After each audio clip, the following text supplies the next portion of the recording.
यह cross dressing की कहानी हमारे एक सब्सक्राइबर द्वारा भेजी गई है। अगर आप भी अपनी कहानी इस चैनल पर शेयर करना चाहते हैं तो हमें कमेंट करके बताएं। हम आपकी कहानी इस चैनल पर सबके साथ शेयर करेंगे। साथ ही हमारे चैनल को सब्सक्राइब करना न भूलें। मेरा नाम जयेश है और मुझे बचपन से ही लड़कियों के कपड़े पहनने का बहुत शौक था। मैं छुप छुप कर अपनी बड़ी बहन के कपड़े पहनता था, लेकिन मुझे कभी भी खुलकर लड़कियों के कपड़े पहनने का मौका नहीं मिला। फिर जब मैं थोड़ा बड़ा हुआ तो मैंने छुप छुप कर अपनी माँ की साड़ी और ब्लाउज पहनना शुरू कर दिया। मैं हमेशा ही लड़की बनकर जीने के सपने देखा करता था और बार बार सोचता था कि एक दिन मैं जरूर लड़की बन जाऊंगा। हालांकि मुझे यह भी पता था कि मेरा यह सपना कभी पूरा नहीं होगा। मैंने कई बार अपने मम्मी पापा को अपने बारे में बताने का सोचा, लेकिन मेरी कभी हिम्मत नहीं हुई। फिर भी मैंने चोरी छिपे लड़कियों के कपड़े पहनना जारी रखा और शायद किस्मत अच्छी थी कि कभी पकड़ा नहीं गया। कॉलेज के बाद मेरी नौकरी दूसरे शहर में लग गई। शुरू में अकेले रहने में अजीब लगता था, इसलिए मैंने अपनी कंपनी के एक दोस्त को रूम पार्टनर बना लिया। उस दौरान भी मुझे लड़कियों के कपड़े पहनने का मौका नहीं मिल पाता था। फिर कुछ महीनों बाद मेरे घर वालों ने मुझ पर शादी का दबाव बनाना शुरू कर दिया। मैंने कई बार कहा कि मुझे अभी शादी नहीं करनी है, लेकिन वे नहीं माने। आखिरकार मैंने शादी के लिए हाँ कर दी और मेरी शादी पूजा नाम की लड़की से हो गई। शादी के बाद मैंने किराए का कमरा लिया और पूजा के साथ रहने लगा। पूजा बहुत खूबसूरत और स्टाइलिश थी। वह सुंदर और रंग बिरंगे कपड़े पहनती थी। उसके कपड़ों को देखकर मेरे अंदर की लड़की जाग उठती थी, लेकिन मैंने किसी तरह खुद को रोके रखा। मुझे लगता था कि मैं ज्यादा दिन खुद को रोक नहीं पाऊंगा, और एक दिन ऐसा ही हुआ। एक सुबह जब मैं ऑफिस जाने से पहले बाथरूम में नहाने गया तो वहाँ हुक पर गुलाबी रंग की ब्रा और पैंटी टंगी हुई थी। वह ब्रा और पैंटी बहुत प्यारी लग रही थी। मैं उसे छूकर देखने लगा और अपनी इच्छा को रोक नहीं सका। मैंने उन्हें पहन लिया और शीशे में खुद को देखने लगा। उस समय मेरे चेहरे पर दाढ़ी मूंछ नहीं थी, लेकिन शरीर पर हल्के बाल थे। तभी मैंने पूजा की बाल साफ करने वाली क्रीम देखी। मैंने सोचा इसे इस्तेमाल कर लूं, लेकिन तभी बाथरूम के बाहर से पूजा की आवाज आई। पूजा ने कहा कि उसने नाश्ता बना दिया है और वह अपनी सहेली के घर जा रही है। नहाने के बाद जब मेरी नजर फिर से उस ब्रा पेंटी पर पड़ी तो मैं खुद को रोक नहीं सका और मैंने फिर से उस ब्रा और पेंटी को पहन लिया। और फिर उसके बाद मैं जल्दी से अपने कमरे में आया और फिर मैंने उस ब्रा और पेंटी के ऊपर से ही अपनी ऑफिस वाली पैंट और शर्ट पहन ली। और फिर मैं जल्दी से तैयार होकर नाश्ता करने लगा। और फिर नाश्ता करने के बाद मैं ऑफिस के लिए निकल गया। ब्रा और पैंटी सिर्फ कपड़े ही थे, लेकिन फिर भी पता नहीं क्यों उनको पहनकर मैं खुशी के मारे फुला नहीं समा रहा था। और ऑफिस में भी मुझे बहुत ही अच्छी फीलिंग आ रही थी। फिर ऐसे ही पूरा दिन बीत गया और फिर मैं शाम को घर पहुंच गया। उस समय फिया रात का खाना बनाने के लिए सब्जी काट रही थी। फिर मैंने जल्दी से अपने कपड़े निकाले और उस ब्रा और पेंटी को भी निकाला जो मैंने सुबह ऑफिस जाते हुए पहनी थी। और फिर उसके बाद मैंने उस ब्रा और पेंटी को वापस बाथरूम में उसी हुक पर टांग दिया जिस पर से मैंने उसे उतारा था। फिर उसके बाद मैं सोफे पर बैठकर टीवी देखने लगा।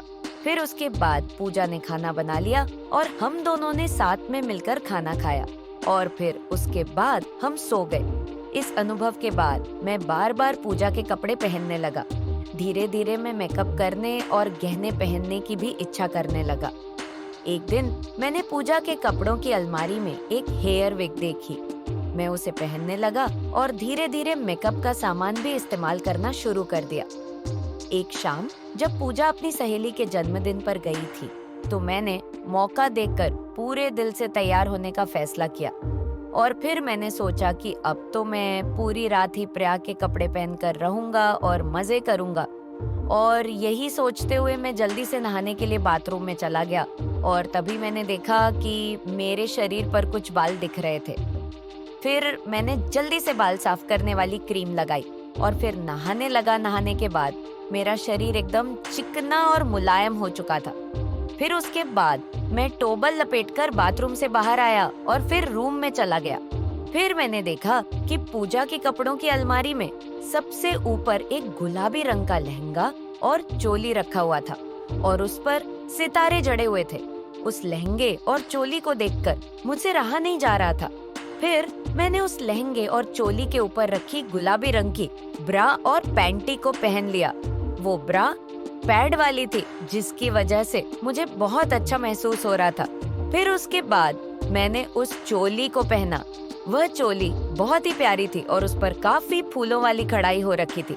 फिर मैंने चोली के पीछे से हुक लगाए और उस चोली के पीछे की डोरियों को सही किया। फिर उसके बाद मैंने उस गुलाबी रंग के लहंगे को अपने सिर के ऊपर से डालकर पहन लिया।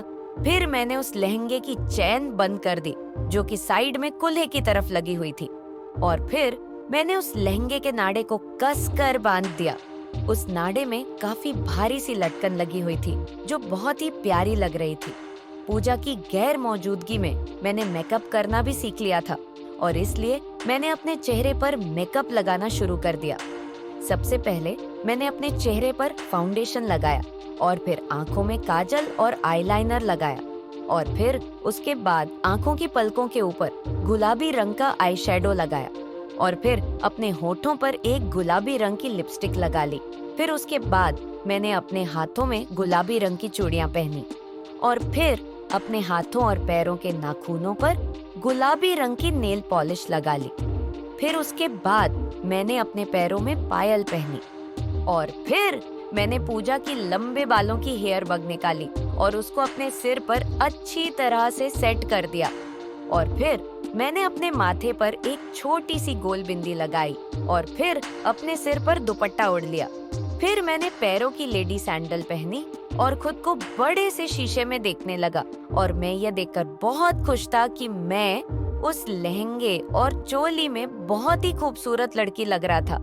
तभी पूजा अचानक घर वापस आ गई और मुझे इस हालत में देख लिया। मैं डर गया, लेकिन उसने मुझ पर गुस्सा नहीं किया। उसने कहा कि यह गलत नहीं है और वह मुझे सपोर्ट करेगी। उस दिन के बाद से हमारा रिश्ता और मजबूत हो गया। पूजा ने मुझे लड़की बनने के लिए प्रोत्साहित किया। उसने मेरे नाक और कान भी छेद दिए ताकि मैं गहने पहन सकूं। उसने मुझे समझाया कि इसमें कुछ भी गलत नहीं है। आज मैं अपनी पत्नी पूजा के साथ बहुत खुश हूँ। वह मुझे सहेली की तरह मानती है और मेरे साथ बाहर भी घूमती है। अब मैं अपने जीवन में पहले से कहीं ज्यादा खुश और आत्मविश्वास से भरा हुआ हूँ। अगर आप जयेश की जगह पे होते तो उस दिन कैसे अपने आप को तैयार करते, वो हमें कमेंट करके जरूर बताएं।